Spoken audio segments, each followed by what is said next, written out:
Arizona, homeowner's best friend. You gave props to the National Cotton Council. I want to give props to our local organization, the Arizona Cotton Growers. You are a member, and I believe you're on the board at large.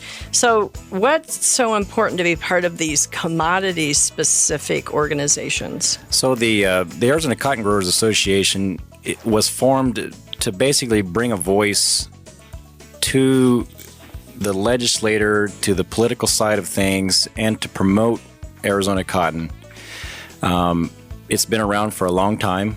I believe that we just celebrated 100 years. Yes, I think so. And we're actually, I think that's 75. Right. Yeah, 75 or something. We've been around for a while. Yeah. But it's a good way for people like me who are, work in the fields, who are truly dedicated to being the laborers of the soil, to where we can't physically come in and to voice our opinions here at the Capitol. There's a lot of times, we have to be very vigilant in the way that we keep our politicians at play here in the state. Or at bay. Or at bay, at bay, yeah. And, in a good way. In a good way, we get along with everybody. It's a great organization. We have people out there that are keeping watch of what's coming through the pipeline that may affect our industry or may not. And a lot of times what affects us affects parts of the other C's of the state, the citrus and the copper. And the cattle. And the cattle. And so we kind of all work together. Biggest thing is, it's the elephant in the room is water.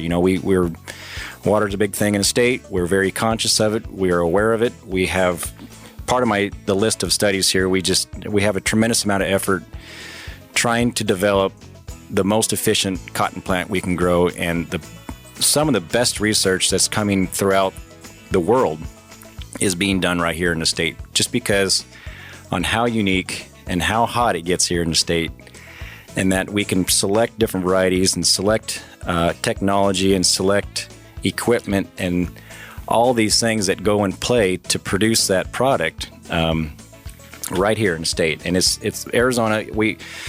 I think one of the questions you asked me, Julie, is what happens when cotton goes away in the state of Arizona, or what happens? Well, the industry as a whole is going to suffer, and it's not necessarily throughout Arizona and the Cotton Belt, but even throughout the world. We are the advanced country that's doing a lot of the research here and promoting it elsewhere in the world. And sometimes I think that kind of bites us in the butt, because it allows our competitors to but you threw your underwear in the ocean.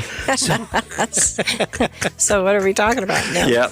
No, and that's a great point, Todd, and it's so important, and it's so important for us, just like in any profession or industry, to be part of these different groups.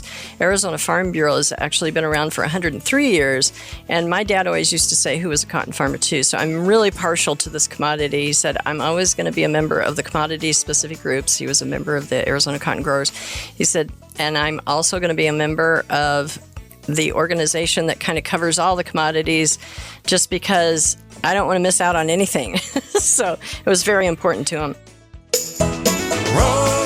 Rosie on the house, every Arizona homeowner's best friend.